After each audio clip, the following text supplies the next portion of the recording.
Bueno, vamos a continuar con la revisión con ustedes, el grupo ENAM. Vamos a continuar hablando de cáncer gástrico, ¿ya?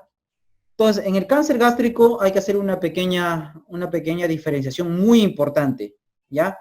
Recordábamos que creo que ya habíamos hablado del intestino delgado, o si no no lo hemos hablado aún, ¿ya? En la mayoría del tracto gastrointestinal, los tumores más frecuentes son los tumores benignos, ojo, ¿ya?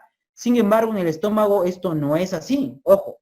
En el estómago, los tumores más frecuentes son los malignos, ¿ven? Comparamos tumores malignos con tumores benignos, los malignos son mucho más frecuentes. Esto es muy importante.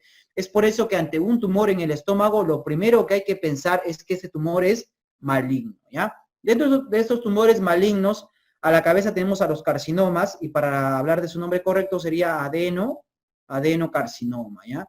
Luego tenemos a los linfomas, ¿ya? Debemos saber que los linfomas, que por cierto, los linfomas normalmente se asocian ¿a qué? A infección por Helicobacter pylori, esto en el estómago. Y debemos saber que los linfomas tienen como lugar más frecuente en el tracto gastrointestinal el estómago, ¿ya? Eso es pregunta de examen también. Asimismo, el leiomiosarcoma, bueno, es otra patología. El tumor carcinoide ya habíamos mencionado que es más frecuente en el intestino delgado, luego a nivel del apéndice, ¿verdad? Pero también se puede, luego en el recto, pero también se puede presentar a nivel del estómago, ¿verdad? Ojo.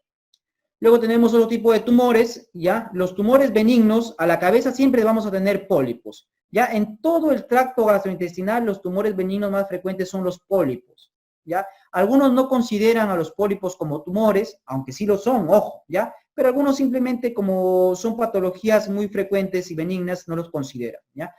Y se habla que los tumores benignos más frecuentes son los de leiomioma, muchas veces, ¿ya? Pero ojo, el pólipo es mucho más frecuente que el leiomioma, ¿ya? Y también es un tumor. O sea, si hubiese pólipo en la clave, habría que marcar pólipo de entrada, ¿ya? Las lesiones inflamatorias también van a estar presentes. El páncreas heterotópico son otro tipo de lesiones a nivel del estómago, ¿ya? Ahora, ya que estamos hablando de cáncer gástrico, debemos saber qué factores incrementan y qué factores disminuyen el riesgo de padecer cáncer gástrico, ¿ya? Dentro de los factores que incrementan el riesgo, tenemos los antecedentes familiares, la dieta rica en nitratos, en sal, en grasa, en pescado ahumado, ya así ponen los libros, pescado ahumado, ¿verdad? La poliposis familiar también es un factor de riesgo, ¿verdad? Recuerden que la poliposis familiar, si bien es cierto, da pólipos a nivel del colon, también va a dar pólipos a nivel del duodeno y a nivel del estómago, ¿ya? Ojo, y esos pólipos obviamente pueden evolucionar a un cáncer, ¿ya? Adenomas gástricos, sobre todo los adenomas de tipo vellosos, al igual que el colon, y sobre todo aquellos mayores a 2 centímetros. El cáncer colorectal hereditario sin poliposis o síndrome de Lynch también se asocia a cáncer de estómago, ojo, ¿ya? La infección por Helicobacter pylori se asocia tanto a adenocarcinoma, como también a linfoma. Es por eso que el tratamiento del linfoma de bajo grado, o sea, de baja malignidad, simplemente basta con el tratamiento erradicador de Helicobacter pylori, pregunta de examen. Y los linfomas de alto grado, o sea, muy malignos, estos sí son sometidos a quimioterapias, y si recidivan, son sometidos ¿a qué? A cirugías recién, ¿ya? Pregunta de examen también. La gastritis atrófica, la metaplasia intestinal, la displasia también son factores de riesgo. La gastrectomía o gastroionostomía, anastomosis, perdón, previas también son factores de riesgo. O sea, cirugías gástricas también son factores de riesgo. Sin embargo, ojo, la cirugía bariátrica, que también es una cirugía gástrica, ¿ya? No es factor de riesgo, ¿ya? Cirugía bariátrica no, pregunta de examen. El consumo del tabaco es factor de riesgo para cualquier tipo de cáncer. La enfermedad de pérdida de proteínas crónica o enfermedad de Menetrier también es un factor de riesgo para cáncer gástrico, ¿ya? Ahora, ¿qué factores disminuyen el riesgo o mejor dicho, funcionan como factores protectores, ¿ya? Tenemos el ácido acetil salicílico, que es un AINE. Es más, todos los AINES prácticamente son factores protectores. ¿Por qué? Porque los AINES van a disminuir la inflamación, y además de disminuir la inflamación, disminuyen los pólipos, no solamente a nivel del estómago, también a nivel de todo el tracto digestivo, ¿ya? La dieta rica en frutas y verduras frescas también son factores protectores, la vitamina C también se ha considerado, el calcio algunos lo han considerado, la vitamina E también otros lo han considerado, ojo, incluso los hábitos saludables también son considerados, ¿ya? Pero estos son los que más o menos nos pueden preguntar o pueden venir en las preguntas, ¿ya? Luego tenemos que saber diferenciar un cáncer gástrico temprano de un cáncer gástrico avanzado, ¿ya? El cáncer gástrico temprano o early cancer tiene su definición, que ya ha sido motivo de pregunta en ENAM y en Salud. Ojo, la definición es un tumor, ¿ya? O un cáncer, para ser más exactos, que invade la mucosa, pero ojo, que no sobrepasa la submucosa, ¿ya? Que máximo llega a la submucosa y además puede estar asociado a ganglios, asociado a ganglios positivos o ganglios negativos, ¿ya? Ambos, ojo. Y un cáncer avanzado es un cáncer que ya va a afectar la muscular, ojo, la muscular del estómago, o sea, esa famosa circular interna, longitudinal externa y en el estómago hay una oblicua, ¿verdad? O sea, los músculos del estómago ya se van a ver involucrados en un cáncer de tipo avanzado, ojo, ¿ya? Y obviamente el cáncer avanzado ya también puede tener ganglios positivos o negativos, pero con mayor frecuencia va a tener ganglios positivos, ojo. A mayor infiltración del tumor a nivel de la pared gástrica, ya mayor posibilidad de tener ganglios positivos y además metástasis. Es por eso que estos cánceres se llaman cánceres avanzados, porque su posibilidad de tener ganglios positivos es alta y de metástasis también es alta, ¿ya? En cambio, el early cáncer, debido a que solamente invade la mucosa y su mucosa, su posibilidad de tener ganglios positivos es baja, ¿ya? A eso se debe el término de early cáncer, ojo. Ganglios positivos o negativos, acuérdense, para early cáncer, no vayan a caer, ¿ya? Bueno, early cáncer tiene su clasificación, ¿ya? Tiene su clasificación, pero la clasificación no ha sido motivo de pregunta, ¿ya? Y por eso no la vamos a revisar. Sin embargo, han preguntado en subespecialidad. Por eso, en algún momento, en las otras fases, les voy a poner la clasificación, ¿ya? Pero para no confundirnos, vamos a hablar ahora de la clasificación del cáncer avanzado. El cáncer avanzado, como clasificación, tiene la clasificación de Borman, ojo, ¿ya? Cáncer avanzado es igual a Borman. Borman no es para early cáncer. Eso quiero que quede bien grabado, ¿ya? Ojo. Bueno, y el Borman puede ser de 4 tipos. El tipo 1 es el Borman de tipo polipoideo. El tipo 2 es el ulcerado con bordes claros o bordes limpios. Ya el tipo 3 es el ulcerado, pero con bordes infiltrativos, ¿ya? Y ojo, el tipo 3 es el más frecuente de todos, ¿ya? Más frecuente. Luego tenemos el tipo 4 o linitis plástica, ¿ya? O linitis plástica, ¿ya? La linitis plástica se va a presentar sobre todo en tumores de tipo difuso, ¿ya? Linitis plástica quiere decir que el tumor ha invadido toda la pared gástrica, todo, ¿ya? Y lo ha hecho como una bota, como un cuero, así se siente el estómago cuando operamos este tipo de pacientes, ¿ya?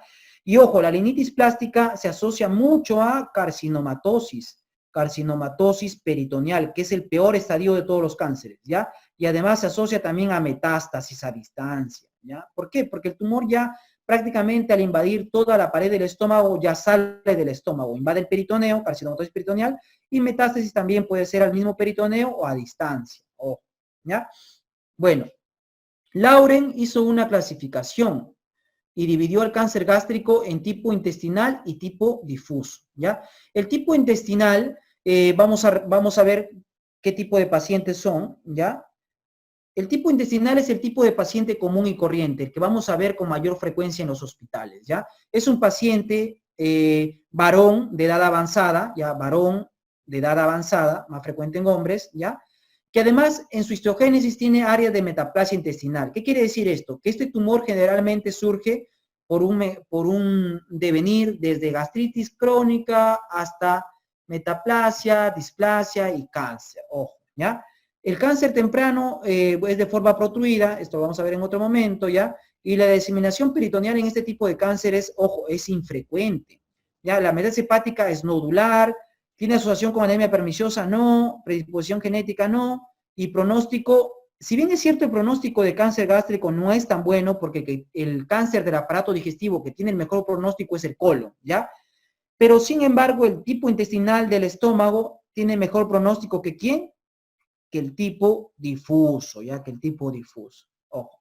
Entonces, cuando hablamos de cáncer tipo difuso, de la clasificación de Lauren, debemos saber que estos cánceres son más comunes en mujeres, ¿ya? En mujeres jóvenes, 30 a 40 años. Así se presentan los pacientes. Ojo, pueden tener un cáncer encima de una mucosa normal, ¿ya? Ojo, un cáncer asentado encima de una mucosa normal. Además, el cáncer temprano tiene su forma plana, deprimida, ulcerada. Ojo, la diseminación peritoneal es mucho más frecuente, ¿ya? Es mucho más frecuente la diseminación peritoneal. La metástasis a distancia también es más frecuente, y cuando hay metástasis hepática, esta metástasis ya se va a presentar de manera difusa, o sea, varios focos de cáncer metastásico hepático, ¿ya? ¿Tiene asociación con anemia perniciosa? Sí, se asocia con anemia perniciosa, ¿ya?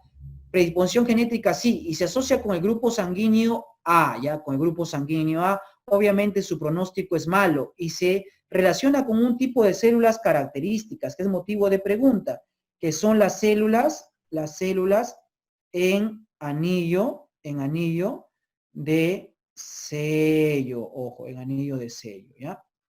Es motivo de pregunta también.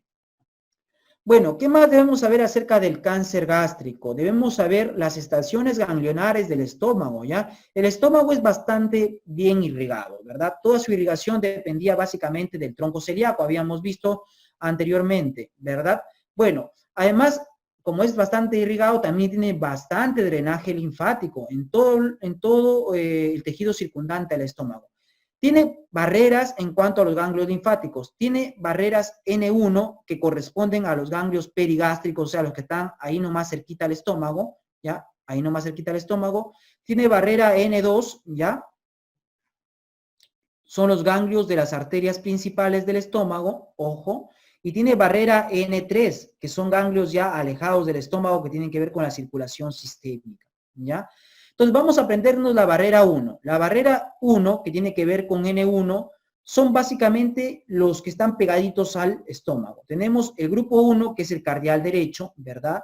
El grupo 2, que es el cardial izquierdo. El grupo 3, que tiene que ver con la curvatura menor. El grupo 4, que es 4A y 4B, que tiene que ver con la curvatura mayor. El grupo 5 es el suprapilórico, ¿ya? Y el grupo 6 es el infrapilórico, ¿ya?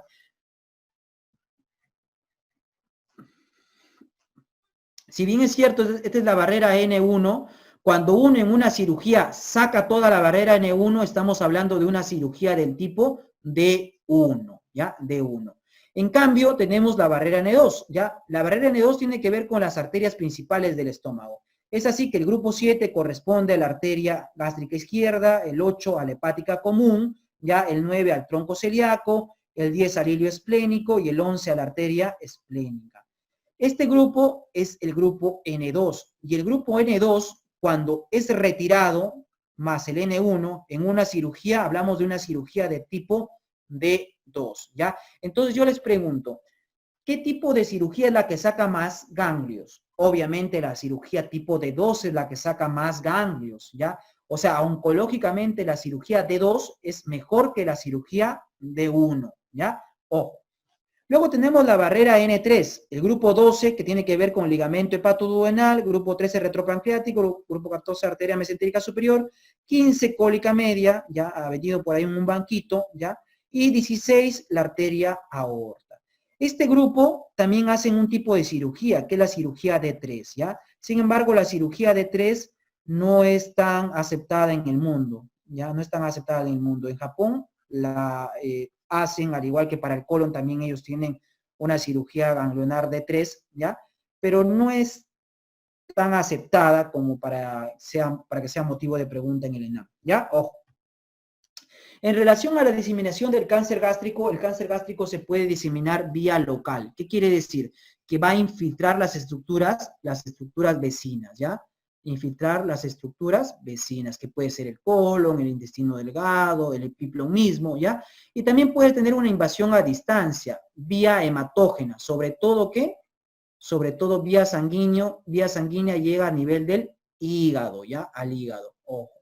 Pero recuerden que las metástasis hepáticas la mayoría de las veces provienen ¿de quién? Del colon, no del estómago, pero el estómago también va al hígado, ojo.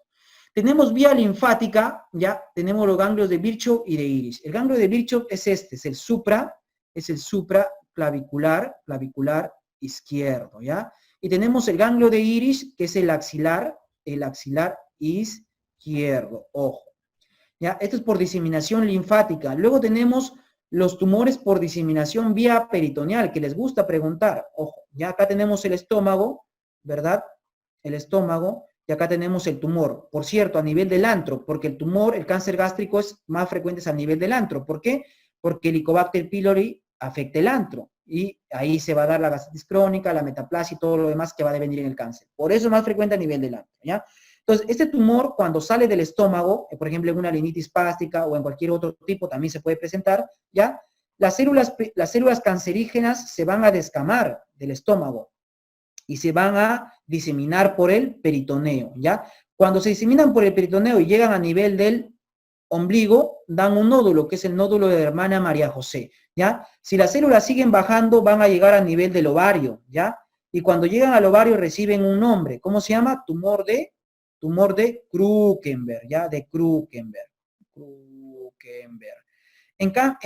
Y asimismo también las células tumorales pueden llegar hasta el fondo de saco de Douglas y también originar otro tumor que es el tumor de Blumer o escudo de Blumer, ¿ya?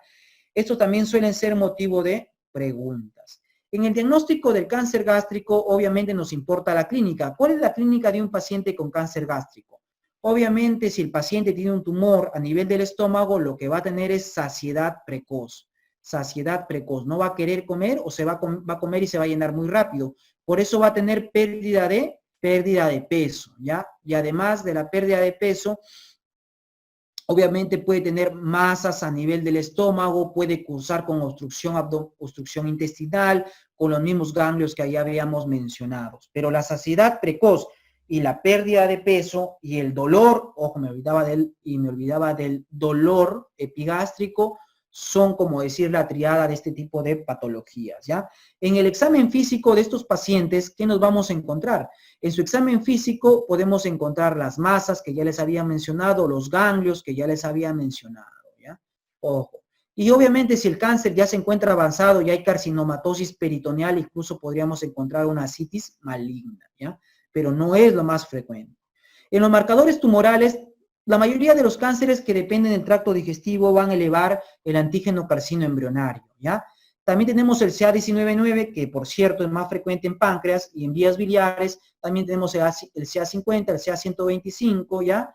Y también el CA72.4, que por cierto es el más específico de cáncer gástrico. Sin embargo, ninguno de estos marcadores es diagnóstico de cáncer de estómago, ¿ya? En la endoscopía, que tiene que ser más biopsia, es la que nos va a dar ¿qué? El diagnóstico. Es la única manera de obtener el diagnóstico, mediante una biopsia. No hay cáncer sin biopsia, acuérdense, no existe cáncer sin biopsia, ¿ya? La ecografía nos va a ayudar, sí nos puede ayudar, pero obviamente no es el mejor estudio para evaluar vísceras huecas, una ecografía. Sin embargo, cuando esta ecografía lo hacemos vía endoscópica, nos va a permitir ver la pared del estómago, ¿ya? La pared del estómago, ojo. La tomografía computarizada nos va a permitir ver los ganglios y también las metástasis, ojo. Y la resonancia magnética nos va a permitir también ganglios, también metástasis, pero sobre todo nos va a permitir visualizar la estructura del hígado cuando hay metástasis. Es mucho mejor que la tomografía, ¿ya? Recuerden que la tomografía en este tipo de pacientes también es de tórax, abdomen y pelvis, y es con contraste oral y endovenoso, ¿ya? ¿Por qué? ¿Por qué tórax, abdomen y pelvis? Porque tenemos que ver que no haya metástasis ni al pulmón ni al abdomen, ojo, ¿ya? Y la resonancia magnética, ya les dije que es muy útil para evidenciar las estructuras del hígado y también estudiar metástasis a nivel hepático, ¿ya? Metástasis a nivel hepático. Bueno. Entonces acá tenemos la clasificación del TNM, al igual que habíamos hablado, ¿se acuerdan en colon? Ya también existe la clasificación del TNM. Obviamente el M es peor que el N y es peor que el T. Ya, ojo. ¿Ya? Esto de acá es muy importante porque así pueden jugar con nuestras mentes en el examen. ¿Ya? M peor que N, peor que T. ¿Ya? Ojo. En el tratamiento de los pacientes con cáncer gástrico, ya el tratamiento puede ser de varias maneras. ¿Existe tratamiento endoscópico? Sí existe tratamiento endoscópico, pero solamente para lesiones únicas del tipo T1. T1 quiere decir que el tumor solamente se ha quedado en la mucosa, ya en la mucosa. Ojo. Tipo intestinal, ya porque tiene mejor pronóstico, que sea pequeño, menor de 2 centímetros y que además no tenga adenopatías. Ojo, no tenga adenopatías. ¿Ya? El tratamiento puede ser laparoscópico y por cirugía convencional. Sin embargo, el tratamiento laparoscópico de estos pacientes tiene sus retractores, ¿ya? Algunos dicen que no se puede hacer cirugía laparoscópica en cáncer avanzado, otros dicen que sí, ¿ya? La cirugía convencional, sí es pues cirugía convencional, no pasa nada. Ya, sin embargo, bueno, ya prácticamente está cambiando y seguro va a cambiar ya, y la laparoscopía va a ser aceptada para todo tipo de cáncer gástrico. Acuérdense que en el colon y en el recto la laparoscopía ya es aceptada como tratamiento estándar en los centros que manejan laparoscopía. Ojo, ¿ya? En cambio, en estómago todavía hay controversia para la laparoscopía, ¿ya? La quimioterapia también se puede aplicar en cáncer gástrico. Esta quimioterapia puede ser adyuvante, quiere decir que se da después de la cirugía, ya luego de la cirugía, o puede ser neoadyuvante también, que se da antes de la cirugía, mejor hay que poner en español mejor, ya, antes de la cirugía, ya, y después de la cirugía, ojo, ya, before, after, ¿verdad? Bueno, contraindicaciones de una cirugía curativa. Obviamente, cuando operamos a los pacientes con cáncer gástrico, nosotros queremos que se curen, ¿verdad?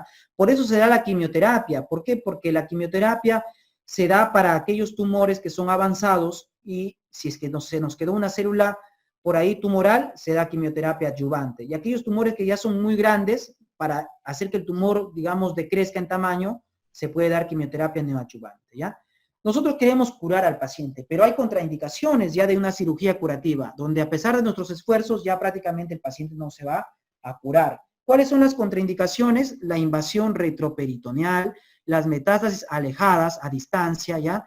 La carcinomatosis peritoneal, que es la que da el peor pronóstico a todos los cánceres, ¿ya? Un paciente con carcinomatosis peritoneal no vive más de 5 o 6 meses, ¿ya? Anecdóticamente hasta 10 meses, así dice la bibliografía, ¿ya? La linitis plástica, recuerden que cuando tenemos pacientes con linitis plástica, existe mucha posibilidad de tener carcinomatosis peritoneal, sobre todo en aquellos pacientes que se le hace una citología. Citología quiere decir que al abdomen lo vamos a instilar cloruro de sodio, eso lo vamos a aspirar y vamos a ver al microscopio. Y si en el microscopio encontramos citología positivo para células tumorales, también quiere decir que la cirugía ya no va a ser curativa. Quiere decir que ya el tumor, a pesar de no verlo, ya ha invadido el peritoneo. Ojo, ¿ya? Además, contraindicaciones generales como cardíacas, renales, etcétera. Acuérdense del término de irresecabilidad, ¿ya? Irresecabilidad tiene que ver con las condiciones técnicas, o sea que tú técnicamente no lo puedes sacar, o tal vez sí lo puedes sacar, pero vas a lesionar una arteria, vas a lesionar un tronco, entonces vas a ocasionar que el paciente se muere, o sea, técnicamente es imposible sacar al tumor, ¿ya? Eso tiene que ver con la técnica quirúrgica. Y otro término es la inoperabilidad. La inoperabilidad no tiene que ver con la técnica, podrías tener un tumor pequeño que tú lo podrías sacar, ojo, sin ningún problema, pero sí no lo puedes operar al paciente porque tal vez tiene POC muy grave, porque tal vez tiene insuficiencia cardíaca, o sea, tiene problemas que impiden que el paciente se opere, porque si tú lo operas, tal vez el paciente no tolera la cirugía y fallece por la misma inducción anestésica. Entonces, ese término se conoce como inoperabilidad, que básicamente tiene que ver con esta contraindicación, ¿ya? Entonces, les había mencionado que cuando nosotros sacamos la estación ganglionar N1 en una cirugía hablamos de D1 y cuando sacamos N1 más N2 hablamos de D2, ¿ya? Entonces, ¿qué es lo que deberíamos elegir? Si tenemos un cáncer avanzado, o sea, un Bormann, un cáncer avanzado, Bormann, ¿ya? Sí o sí tenemos que someter al paciente a D2, ¿ya? A D2, salvo sea una cirugía paliativa, ¿ya? Que ya vamos a ver ahorita, ¿ya? ¿Y por qué hacer un D2? ¿Cuáles son las razones para hacer una linfadenectomía D2? ¿Ya? En primer lugar, permite una mejor evaluación ganglionar. ¿Por qué? Porque vamos a sacar más ganglios, ¿ya? Y al sacar más ganglios vamos a poder observar mejor, ¿ya? Y clasificar mejor el TNM. Mejora la supervivencia, porque tú al sacarle más ganglios tienes más chance de sacar ganglios positivos, por eso mejora la supervivencia, sobre todo en estadio 2 y en estadio 3. En estadio 4, esto de acá no es de todo cierto, ¿por qué? Porque en estadio 4, acuérdense que ya hay metástasis, ¿ya? Y las metástasis, obviamente, dan peor pronóstico que los ganglios, ¿ya? Y en D2 estamos hablando de ganglios, ojo, ¿ya? Y el tercer motivo es porque disminuyen las recurrencias locales. O sea, básicamente, siempre que se pueda, hay que someter a un paciente a una cirugía tipo D2, ¿ya? D2. Entonces, la cirugía, cuando hablamos de resección de ganglios, hablamos de D2, ¿verdad? D2, para todo cáncer avanzado. Acuérdense que el early cáncer, ya ese cáncer que afectaba solamente mucosa y submucosa, ya puede ser sometido a un D1. Ojo, el early cáncer sí podría ser sometido a un D1. ¿Por qué? Porque existe muy poca probabilidad de que tenga ganglios positivos. Sin embargo, bueno, la mayoría le hace igual D2, la verdad. ¿Ya? D2, ¿ya? Ojo. El D2, obviamente, al ser una cirugía más agresiva, porque sacan más ganglios, tiene mayores complicaciones posoperatorias, ¿ya? Ojo, ¿ya? Bueno, las cirugías también paliativas también suelen ser de unos o incluso simplemente tumorectomías. Por ejemplo, cirugías paliativas para obstrucción o para sangrado, ¿ya? Entonces, cuando hablamos de cirugía de cáncer gástrico, aparte de darle el término de D2, porque es radical D2, ¿ya? Vamos a ver qué parte del estómago vamos a retirar, ¿ya? Como ya habíamos dicho que los tumores gástricos son más frecuentes a nivel del ¿dónde? Del antro gástrico, ¿verdad? ¿Ya? Entonces, cuando tenemos un tumor a nivel del antro gástrico, ¿qué vamos a hacer? Vamos a hacer una gastrectomía subtotal, ¿ya? Subtotal o parcial, ¿ya? Subtotal o parcial, ¿ya? ¿Y cómo vamos a reconstruir ese estómago? Lo vamos a reconstruir mediante una gastroyeyunostomía en Ide-Rhodes, así se llama, Ide-Rhodes, ¿ya? En cambio, cuando tenemos un tumor que afecta el cuerpo o fondo gástrico a este nivel, ¿ya? Podría ser sometido a una gastrectomía total, o sea, retirar todo el estómago, ¿ya? ¿Y cómo reconstruimos ese estómago o lo que quede de tracto digestivo? Mediante una esófago-yeyunostomía también en Ide-Rhodes.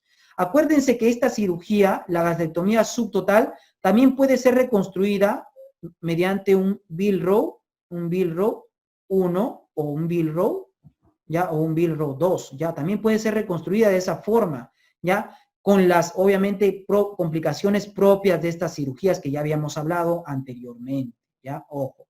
Ya, los tumores que también están en el límite entre el antro y el cuerpo también pueden ser sometidos a gastrectomías subtotales o parciales, ¿ya? Entonces, para hablar de márgenes quirúrgicos, los tumores tipo intestinal de la clasificación de Lauren necesitan un margen quirúrgico de 3 centímetros. En cambio, los tumores tipo difuso necesitan un margen quirúrgico de 6 centímetros como mínimo. Sin embargo, los cánceres de tipo difuso, en la práctica, la mayoría de las veces son sometidos a gastrectomía total debido a su pronóstico tan malo, ¿ya? Ojo. Entonces, acá tenemos los síndromes que se van a presentar en un paciente gastrectomizado. Obviamente, estos síndromes van a ser con mayor frecuencia en pacientes con Billrow, ¿verdad? Con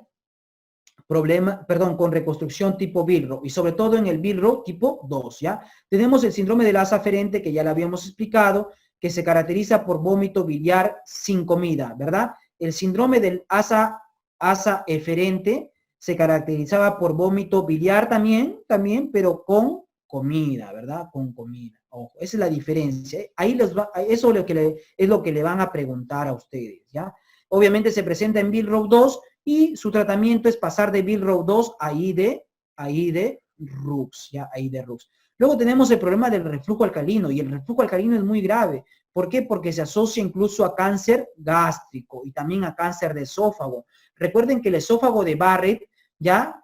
se dice que el esófago de Barrett no es tanto por el reflujo gástrico, sino por el reflujo biliar. Y es más, el cáncer esofágico, el cáncer bueno, sí es esofágico en realidad, el adenocarcinoma esofágico posterior a un esófago de Barrett también tiene que ver con el reflujo biliar más que con el reflujo gástrico. El reflujo biliar es igual al reflujo alcalino, ojo, ¿ya? Bueno, ya tenemos también en estos pacientes, si son sometidos a un BIRRO, ya también tenemos el famoso dumping precoz y dumping tardío, ¿ya? Ya habíamos dicho que el dumping precoz se presenta, ¿por qué? Porque el paciente va a tener un quimo hiperosmolar que jala agua al intestino y el paciente va a cursar con una hipovolemia transitoria, ¿ya? Esa hipovolemia, o ese intestino que está cargado en agua va a ocasionar que en el paciente síntomas digestivos, ¿como qué? Como diarrea. Lo principal de estos pacientes es diarrea, que además tiene síntomas vasomotores como taquicardia, palpitaciones, sudoración, propio que de la hipovolemia, porque tú no te vas a morir, eres joven, la persona pues obviamente va a reaccionar a la hipovolemia. ¿Y cómo reacciona? Con taquicardia, palpitaciones, sudoración y todo lo demás, ¿ya? El dumping tardío se va a presentar, ¿por qué?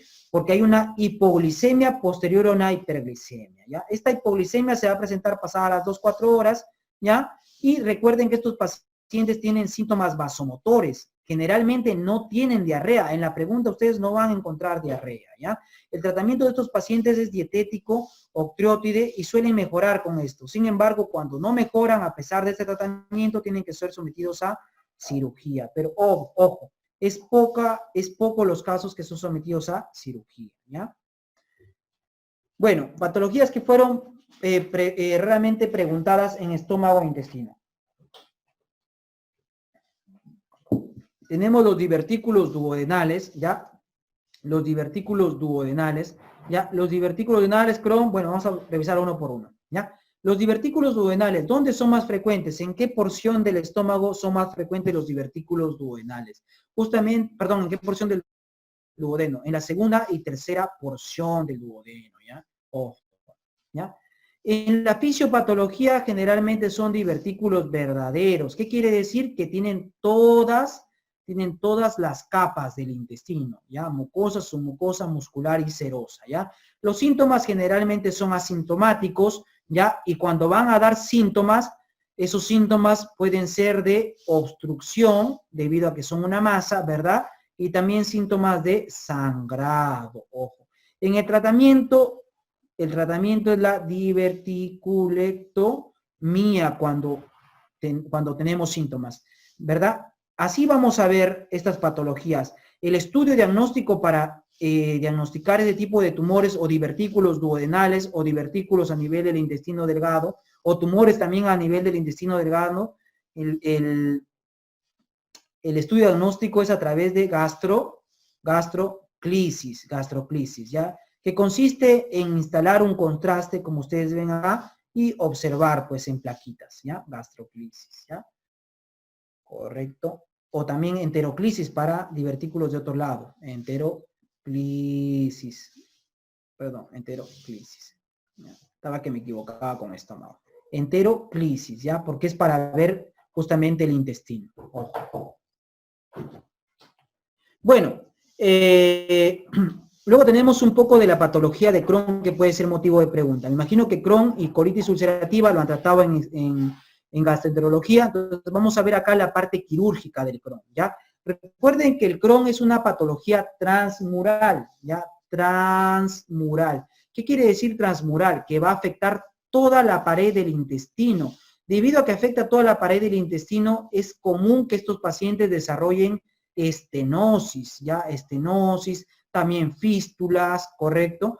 Entonces, la estenosis es la principal indicación quirúrgica de la enfermedad de Crohn, ¿ya? Y cuando tenemos una estenosis, ¿qué vamos a hacer?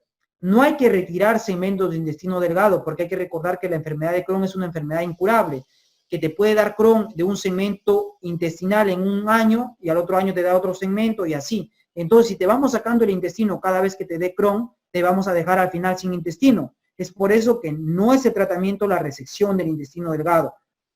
Ya, el tratamiento de la estenosis en estos problemas consiste en hacer estenoplastías, ¿ya? O estenoplastías o estricturoplastías. que consiste en la estenosis, partirla de manera longitudinal y cerrarla de manera transversal, ¿ya? Ese es el tratamiento en este tipo de pacientes, ojo, ¿ya? Bueno, ¿cuáles son las otras indicaciones quirúrgicas de la enfermedad de Crohn? Que por cierto, la enfermedad de Crohn va a afectar con mayor frecuencia ¿qué parte? El ilion terminal, ¿ya? El ilion terminal, ojo, mucho ojito, ¿ya? Son otras indicaciones quirúrgicas como un inicio agudo de enfermedad grave, ya colitis de Crohn, fracaso del tratamiento médico y sobre todo las complicaciones como obstrucción, perforación, fístulas complicadas, hemorragia y además el riesgo mismo de tumor maligno. ¿Qué quiere decir? Si tenemos un paciente con enfermedad de Crohn y tiene una masa, también obviamente habría que someter al paciente a una cirugía para ver que esa masa no sea una masa tumoral, ojo. Ahora vamos a hablar un poco de fístulas enterocutáneas, ¿ya? Dentro de las fístulas enterocutáneas hay que diferenciar las fístulas altas, ¿ya? Las fístulas altas y las fístulas bajas, ¿ya? Las fístulas altas son aquellas que tienen que ver con intestino delgado y las fístulas bajas sobre todo son aquellas que tienen que ver con intestino grueso, ¿ya? O colon, ¿ya? Además clasificamos las fístulas de acuerdo a su gasto. Tenemos fístulas de gasto alto, ¿ya? De gasto alto, y tenemos fístulas de gasto bajo, ojo. Gasto alto quiere decir que sale más de 500 cc de secreción por día en 24 horas, ¿ya? Y gasto bajo quiere decir que sale menos de 500 cc de secreción en 24 horas, ojo. Deben recordar que las fístulas, ¿ya? Que las fístulas altas generalmente son de gasto alto, ¿ya? De gasto alto. En cambio, las fístulas bajas generalmente son de gasto bajo, ojo, de gasto bajo, ¿ya? Además, deben saber que las fístulas altas, que son de gasto alto, generalmente hay que poner altas, ¿ya? Que son de gasto alto, estas fístulas no van a cerrar de manera espontánea. La mayoría de las veces ameritan cirugía, ¿ya? Obviamente también pueden cerrar, ¿no? Con una buena nutrición enteral y una buena nutrición parenteral, pero en algunas ocasiones ameritan cirugía. En cambio, las fístulas bajas, las fístulas, vamos a cambiar el colorcito de la letra, ¿ya? En cambio, las fístulas bajas, que son de gasto bajo, este tipo de fístulas sí puede que cierren de manera espontánea, ¿ya? Un ejemplo de fístula alta, por ejemplo, un ejemplo de fístula alta es una posterior, ahora que están de moda, cirugía bariátricas, ¿ya? Cirugía bariátricas, que mucho tocan el estómago, mucho tocan los intestinos, ¿ya? Y una fístula baja, por ejemplo, una fístula posterior a una apendicectomía o posterior a un procedimiento de cirugías de colon, por ejemplo, cirugías de diverticulitis, cirugías de cáncer colorectal, ya son fístulas bajas, que si bien es cierto, son escandalosas porque comienza a salir heces por la herida, por los drenes, ya, la mayoría de las veces van a cerrar de manera espontánea, ojo. Pero ojo, y eso para su vida diaria también, y eso para su conocimiento en general, las fístulas, hablamos de fístulas pasado los 7 días, ¿ya? Pasado los 7 días del posoperatorio, porque las fístulas se presentan en el posoperatorio, ya generalmente son posquirúrgicas, ya. Generalmente pasados los 7 días, recién podríamos hablar de fístulas. Antes de los 7 días tienen otro nombre, se llaman fugas. ¿Ya por qué? Porque las fugas generalmente ameritan un tratamiento. Una fuga en el día 3, en el día 5, amerita tratamiento quirúrgico, someterlo al paciente a una cirugía. ¿Por qué? Porque si no el abdomen se va a contaminar. En cambio, pasados los 7 días, ya tenemos un trayecto fistuloso, ya, y el abdomen no se va a contaminar. Ojo. ¿Ya? Ojo. Y eso le va a servir en su rotación de cirugía. O sea, en un paciente, por ejemplo, posoperado de un cáncer colorectal, ¿ya? Y que ustedes al tercer día ven que salen heces por el dren, ese paciente de frente a sala, ese paciente no que hay que observarlo, que es una fístula, no, a sala de frente. En cambio, si una cirugía de cáncer colorectal al día 8, al día 9, comienza a salir un poco de secreción tipo heces, en ese tipo de pacientes todavía podríamos esperar. Pero en los primeros 7 días no hay nada de fístulas, todas son fugas, contaminaciones, y el paciente tiene que entrar a sala, ¿ya? Ojo. Factores que influyen en el pronóstico negativo de fístulas entéricas. O sea, ¿Cuándo no cierran las fístulas? Cuando no quieren cerrar, no cierran, ¿ya? Y ameritan una cirugía.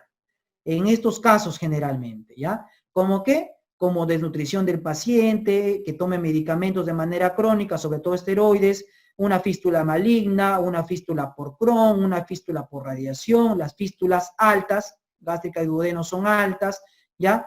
Las fístulas que tienen factores locales como abundante inflamación, cuerpos extraños, ¿verdad? Mallas y suturas, cuando tenemos epitelialización de trayecto fistuloso, y estas dos han preguntado recién. Trayecto fistuloso mayor a 2 centímetros y obstrucción distal al sitio de la fístula nos han preguntado recién, ¿ya? Parece que los de Conareme van con su chart debajo del brazo y hacen su pregunta tal cual. Tal cual han preguntado, ojo. Trayecto fistuloso corto, ¿ya? Y obstrucción distal al sitio de la fístula son factores negativos para el cierre de la fístula, ¿ya? Bueno, el tema es que los pacientes con fístulas enterocutáneas, como a veces no cierran, hay que someterlos a cirugías, y en sus cirugías a veces hay que resecar segmentos intestinales, ¿ya? Y al resecar segmentos intestinales, muchas veces estos pacientes, ¿ya? Van a quedar con intestino corto. Intestino corto quiere decir que el paciente tiene menos de 2 metros de intestino delgado, ¿ya? O que en una cirugía le han retirado más del 75% de su intestino delgado, ¿ya? Hay otro término, que no es el término de intestino corto, es el término de falla intestinal. Ya, el término falla intestinal es más grande que el término de intestino corto. Quiere decir que el paciente puede tener, por ejemplo, 3 metros de intestino, pero no funciona bien. Y a pesar de tener buen intestino, tiene falla intestinal. O sea, su intestino no es suficiente para garantizar su nutrición del paciente, ¿ya? ¿Y qué factores de riesgo tenemos para el síndrome de intestino corto, ya? O de falla intestinal. Por acá creo que el término más correcto sería falla intestinal, ¿ya? Longitud de intestino delgado menor de 2 metros, ausencia de válvula ileocecal, ausencia de colon, enfermedad de intestino residual y resección ilial, ¿ya? La resección ilial merece un poco de análisis, ¿ya? ¿Por qué? Porque la resección ilial va a, ¿ya? Resección ilial, vamos a poner, resección ilial, ¿ya? La resección ilial va a predisponer a varios problemas. En primer lugar, la resección ilial va a predisponer a colelitiasis, ¿ya? Colelitiasis por cálculos de colesterol, ¿ya? Por cálculos de colesterol. ¿Ya? También va a predisponer a urolitiasis por cálculos de oxalato de calcio.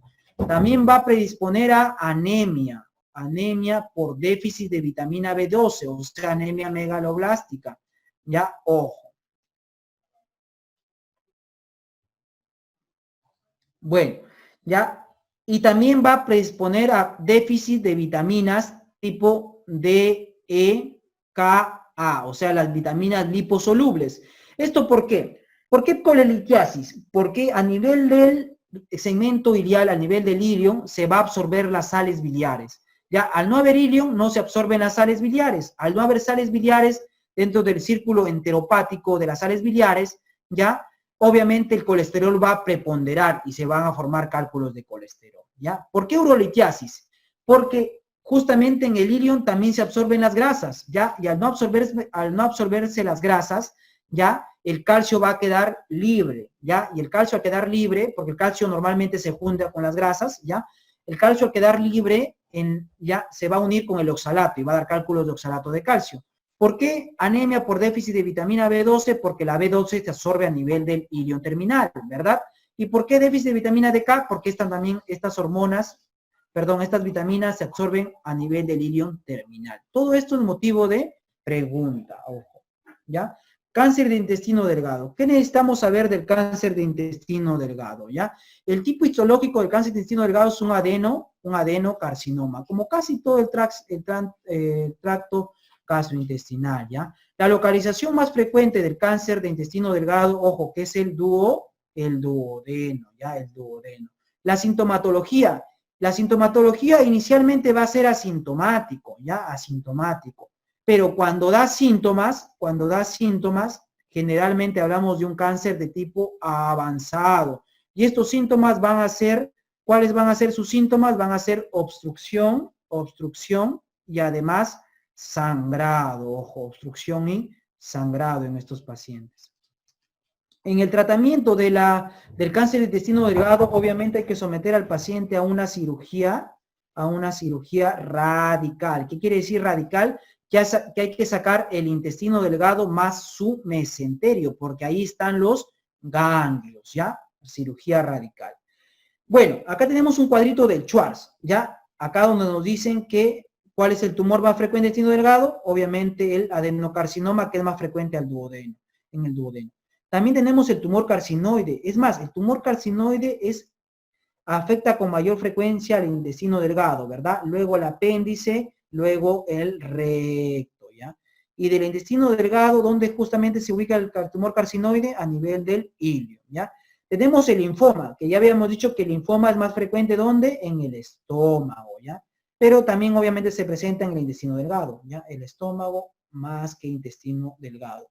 Tenemos el tumor de Gist, que por cierto también es más frecuente, ¿dónde? En el estómago y luego en el intestino delgado, ¿ya? Recuerden que el tumor de Gist, acá mención hay parte, se relaciona a un marcador tumoral que es el c-KIT o CD117, pregunta de examen. Y su tratamiento es su tratamiento es la tumorectomía, ¿ya? Los tumores de Gist, los tumores de Gist a nivel del estómago son sometidos a tumorectomía. ¿Qué quiere decir tumorectomía? Que en los tumores de Gist a nivel del estómago no necesitamos hacer ni D1 ni D2, basta con tumorectomías, ¿ya? Tumorectomías, ojo. Y cuando no responden a la tumorectomía o cuando están avanzados, se habría que darle tratamiento con este quimioterápico que se llama imatinib, ¿ya? Ojo.